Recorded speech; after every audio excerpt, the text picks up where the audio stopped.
Salut tout le monde, c'est Zido et aujourd'hui je vais vous raconter comment j'ai changé de méthode au clock. Alors là pour l'instant j'ai pas changé de méthode, je suis en train de changer de méthode. Donc je vous explique. De 1, pourquoi je change de méthode? Parce que je fais flip et je vois bien qu'il y a, je vois bien la limite de potentiel et je me suis dit j'aimerais bien trouver une méthode qui me permette d'aller plus vite et de faire moins de mouvements, enfin d'optimiser mes solves quoi. Sauf que j'avais déjà trouvé une méthode qui faisait ça, qui est cette simule. Vous connaissez tous, je pense, cette simule. Le souci étant, cette simule, j'avais appris l'année dernière. Et en gros, j'en avais fait pendant, on va dire, 15 jours pour une compète. C'était Bayonne. Sauf que, au bout de 15 jours, je passais toujours pas l'inspection sub 15. Du coup, je pouvais pas l'utiliser à la compétition. Et du coup, j'avais laissé tomber. Parce que ensuite j'avais pas repris, parce que je voulais assurer avec Flip, j'avais 2 compètes d'affilée, puis ensuite j'ai juste pas refait cette simule. Sauf que cette simule en fait ça me saoulait parce que faut retenir des trucs, faut calculer et tout, et franchement j'avais vraiment pas envie. Enfin voilà, je prenais pas trop de plaisir à le faire. Et du coup j'ai trouvé une méthode qui est un peu un entre-deux. Donc pour ceux qui connaissent, c'est 9 si nuls. Donc c'est une méthode qui a été inventée à l'origine par Romain Velsin et il y a Jonathan qui a fait un tuto dessus. Il a même fait 2 tutos. Merci Jonathan. Du coup, un coup, je me suis dit, vas-y, je vais essayer d'apprendre cette méthode-là. Et quand j'ai appris la méthode, je me suis dit, c'est pas mal, c'est un entre-deux parce que t'as pas de mémo, mais t'as des mouvements simultanés. Bon, t'as quand même un flip. En fait, j'ai vu qu'il y avait quand même plus de potentiel qu'avec flip. Je me suis dit, c'est génial, c'est pile ce que je recherchais. Du coup, c'est parti. Donc l'objectif c'est quoi? C'est qu'à ma prochaine compétition dans 3 semaines à Shell, j'utilise 9 si nuls officiellement sur tout la VG et que je fasse pas des temps abominables par rapport à mes temps d'habitude. Moi je tourne à 7, j'aimerais faire du 7. Du coup comment ça se passe? Moi je vais vous raconter un petit peu mon apprentissage. Donc là on est jour 4, on est le samedi 18 janvier. Et j'ai commencé mercredi à 23h. En fait, j'ai juste regardé le tuto de Jonathan, j'ai pris mon clock, j'ai fait 2-3 fois et je suis allée me coucher. Le lendemain, je prends mon clock, je fais plein de solves. Et là, je me dis, c'est quand même bizarre. Il y a beaucoup de mouvements D. Je vois pas en quoi c'est plus opti que flip, à part les mouvements simultanés. Et ça me paraissait bizarre. Et du coup, je fais genre 50 solves et je me dis, mince, tu vois, je suis frustrée. Et là, je vais dans mon lit, je dois faire une erreur, c'est pas possible. Je prends mon téléphone, je mets la vidéo de Jonathan, et là, je regarde, je faisais une erreur. Je faisais 2 mouvements D, alors qu'il n'y en a qu'un à l'origine. Et en fait, le mouvement que je faisais, j'aurais pu le faire avec la roulette du haut, et juste, je suis bête. Et du coup, là, à 23h dans mon lit, je me fais purée, ça fait 50 solves que je fais mal la méthode. J'étais hyper frustrée. Et du coup, le vendredi, j'ai rectifié mon erreur, et du coup, j'ai fait des solves, et cette fois, je me suis pas trompée. Donc là, aujourd'hui, c'est ma première vraie session de 9 si nuls. Ça veut dire que là, j'ai appris la méthode, j'ai compris la méthode, je ne fais plus d'erreurs. Et du coup, voilà, là on est vraiment sur le training. Ça veut dire que l'apprentissage est terminé, il y a eu des ratés, et maintenant on s'entraîne. Donc du coup, voilà. Donc bon, là c'est la première session que je fais vraiment. Du coup, je vais vous montrer la O5 ce que ça a donné, sachant que dans la O5, il y a un, je vous spoil, mais il y a un DNF. Bon, vous verrez quand même le temps, c'était un bon temps. Après, voilà. Du coup, la moyenne aurait pu être mieux. Du coup, je vous laisse avec ça, puis après, on va voir comment ça se passe pour la suite de l'apprentissage.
Les enfants, on continue ma petite évolution sympathique avec la méthode 9 sinules au clock.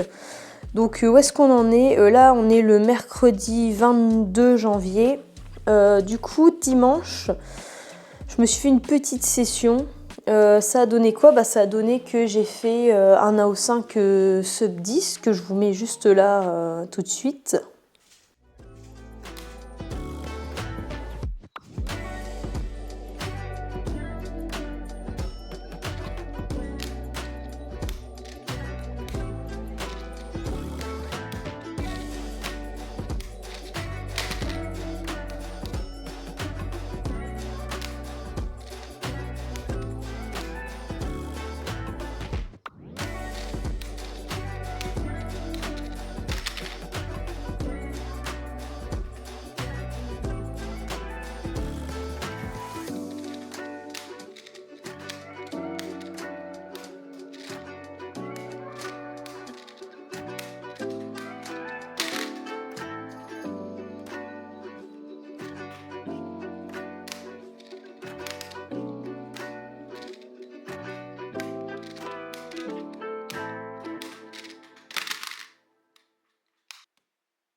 Et du coup très contente de ça parce que j'ai passé un premier palier et mardi, donc hier, j'ai refait une grosse session.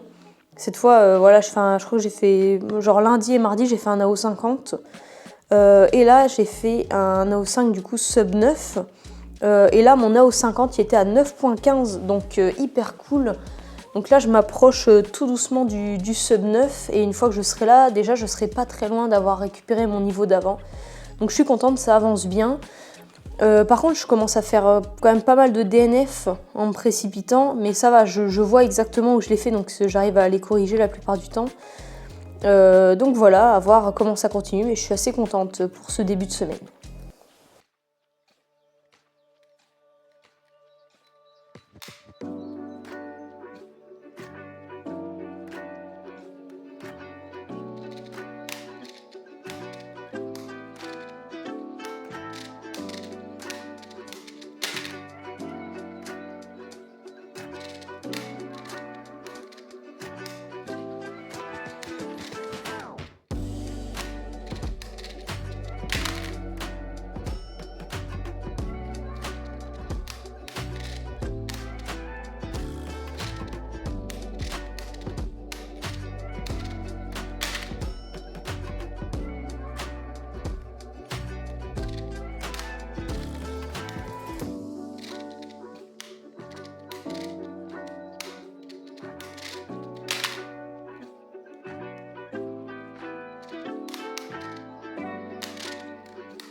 Ok, donc là on est le 4 février.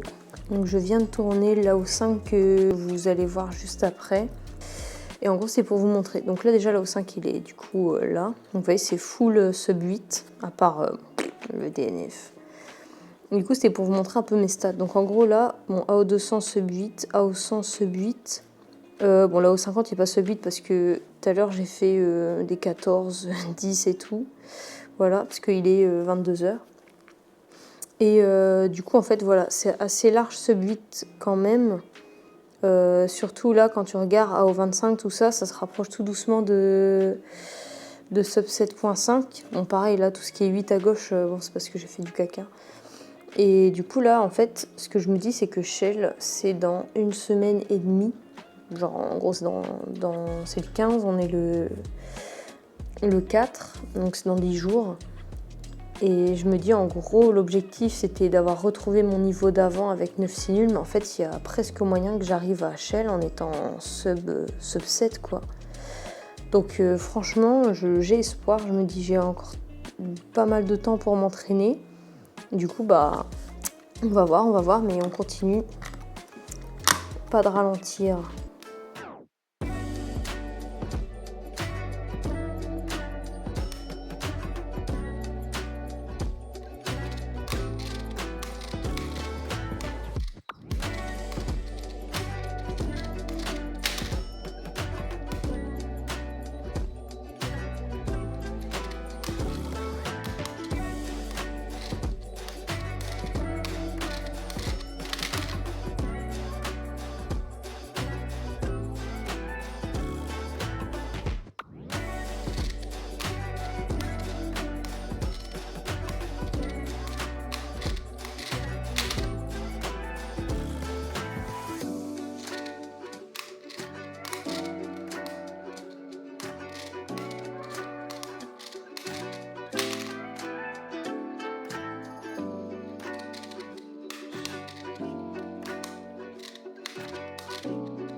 Ok, donc on est le 12 février, Shell c'est dans 3 jours, donc on s'approche de plus en plus de l'objectif qui, je rappelle, était d'avoir retrouvé mon niveau que j'avais avec Flip, mais avec la méthode 9 si nul. Donc là, je viens de faire un AO50 à 7.49, donc c'est hyper bon signe parce qu'on s'approche vraiment de ce que je faisais avant, c'est-à-dire qu'avant j'étais AO100 sub 7.5. Le meilleur AO100 que j'ai eu, ça devait être un 7.0 ou un 7.1, je sais plus. Je suis jamais vraiment passé sub 7 avec Flip. Et là, du coup, sub 7.5 AO50 aujourd'hui avec 9 si nul, donc c'est hyper bien. Du coup, il me reste encore 2 jours pour m'entraîner et j'espère que d'ici là, ça descendra encore et que du coup, à Shell, j'arriverai à faire un AO5 sub 7.5, ce serait vraiment l'idéal. On va voir, voilà, la pression monte, je fais de plus en plus d'AO5 et d'AO12 sub 7, donc qui sait, peut-être que je vais réussir à passer sub 7 avant ce week-end. En vrai, ça me paraît vraiment short, mais on sait jamais. Je sais où je perds du temps et tout, donc pourquoi pas, mais pour moi, ça me paraît short. Donc voilà, on va voir ce que ça donne pour la suite. Ça y est, le Shell Open est passé, donc l'échéance de ce changement de méthode est enfin passée. Donc ça fait plus d'1 mois maintenant que j'ai décidé de changer de méthode au clock et de passer à 9 si nul plutôt que Flip. Et du coup, je vais vous raconter ce que ce mois d'entraînement a donné pendant la compétition. Donc déjà, j'arrive à la compète, je le sens bien, je suis assez confiante parce qu'à l'échauffement, je fais quand même pas mal de 6. Et là, j'arrive au premier tour, donc je vous mets les solves à l'écran. Donc je commence avec un 8.08, donc franchement, bon là, je me dis, bon, c'est pas fou, mais j'ai été lente et je fais quand même un petit 8, donc c'est cool. Ensuite, je fais un 6.63, donc là, trop contente, je me dis, vas-y, c'est parti, c'est bien. Ensuite, un 7.03 et un 7.75. Donc ça, c'est des temps qui sont... 7, c'est normal, quoi. Et là, du coup, je me dis, bon, il y a moyen de faire quelque chose sur cet AVG et qu'il soit, du coup, sub 7. Donc, j'espère faire un super temps. Et là, je finis avec un 6.76. Donc, au final, ça m'a donné une moyenne à 7.18, ce qui est très, très prometteur. Et ce qui me classe... ce qui me classe 4e du premier tour. Donc là, clairement, dans ma tête, l'objectif en finale, c'est de faire podium avec ma nouvelle méthode. Et là, je me suis dit, ce serait la consécration. Genre, ce serait vraiment le signe que ça a fonctionné, que je me suis bien entraînée. Mais tout ne s'est pas passé comme prévu. Parce qu'en gros, en finale, du coup, j'arrive. Je suis un peu stressée, mais franchement, ça va. Je tourne quand même assez bien. Je commence avec un 6,58, donc là je me dis vas-y on commence direct avec un 6, c'est cool. En plus j'ai quand même fait quelques, enfin pas des erreurs mais des pauses, donc je me dis bon c'est très bon signe.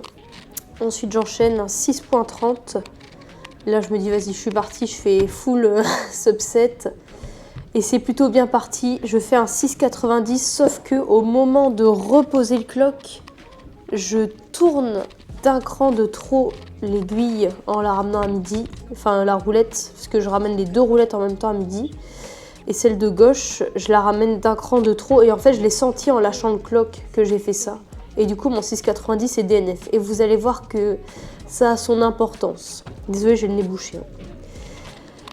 Et ensuite du coup, là je suis un peu moins en confiance, donc j'assure, ce qui fait que je fais un 7,55 ensuite. Donc bon, c'est ok, mais c'est pas fou. Et le dernier, là, je fais mon solve et tout à la fin, je vois que j'ai fait une erreur. Je sais où je l'ai faite, mais du coup, je veux pas faire DNF AVG, donc je la corrige. Et le temps de la corriger, 10,52 qui compte à cause de mon DNF. Et là, je me suis dit, voici, j'avais un espoir d'être sur le podium. Un gros espoir même. Et là, il s'est envolé en 1 seconde quand j'ai remarqué que les aiguilles étaient pas alignées. Et voilà, du coup ça me fait un 8,22 de moyenne qui me classe 6e. Et j'ai calculé ma moyenne, si jamais mon 6,90 n'était pas DNF, ma moyenne était sub 7 et c'était 3e. Et là avec mon... Enfin voilà, du coup avec mon DNF c'est pas le cas. Si j'avais pas raté mon 10,52, je crois que c'était quand même pas 3e, parce que je pense que ça aurait été un 7. Et du coup, ça aurait été 4e. Donc en fait, tout s'est joué sur le DNF. Donc à une aiguille près, j'étais 3e. Donc c'est un bilan très mitigé, évidemment, parce que bon, la 3e place qui s'envole à cause d'un DNF, c'est vraiment rageant, mais genre hyper rageant. Mais d'un autre côté, je me dis, voilà, première compète avec 9 nuls, ça fait 1 mois que je l'utilise, et je fais déjà des perfs comme ça. Bon, je me dis, c'est quand même hyper encourageant. Donc là, c'est quoi la suite? Parce que là, ça y est, le changement de méthode est fini, la transition de méthode, je précise bien. Et bah là, j'ai Moucron ce week-end, où il y a du clock. Et ensuite, la prochaine compète que j'ai avec du club, c'est les CDF, c'est les championnats de France. Donc voilà, on n'aura pas trop d'échauffement en compétition pour faire le clock avant. Donc là, voilà, on se voit à Moucron, on fait du clock et ensuite, ce sera au championnat de France. Et l'objectif, ça vous verrez, je vous ferai une vidéo avant. Donc voilà, c'est tout pour mon changement de méthode au clock avec 9 nuls. Merci Jonathan pour ton tuto d'ailleurs, parce que j'ai appris grâce au tuto de Jonathan évidemment.